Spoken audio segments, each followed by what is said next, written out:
berkumpul secara sama-sama. Mudah-mudahan kerana saksi mendung sebagai manusia kerana pasti dan kerangan hari itu kerana dalam diampun Allah dengan istighfar, kemudian nasyid syahadah, kemudian tauhid kepada diri. Astaghfirullahaladzim alladzi la ilaha illa huwal hayyul qayyum wa atubu ilaih. Astaghfirullahaladzim alladzi la ilaha illa huwal hayyul qayyum wa atubu ilaih. Astaghfirullahaladzim alladzi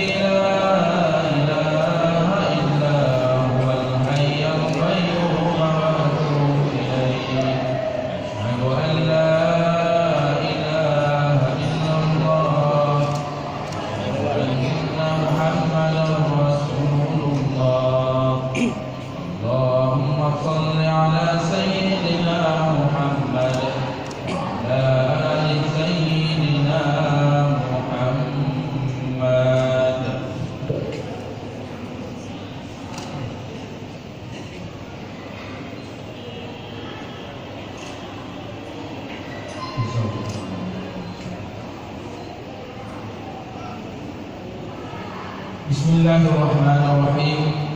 Saudara Badrul Syah bin Muhammad Nur, saya nikahkan Rahmawati binti Budiman Ali untukmu dengan mahar 16 mayang emas tunai. Saya terima nikahnya Rahmawati binti Budiman Ali untuk saya dengan mahar 16 mayang emas tunai.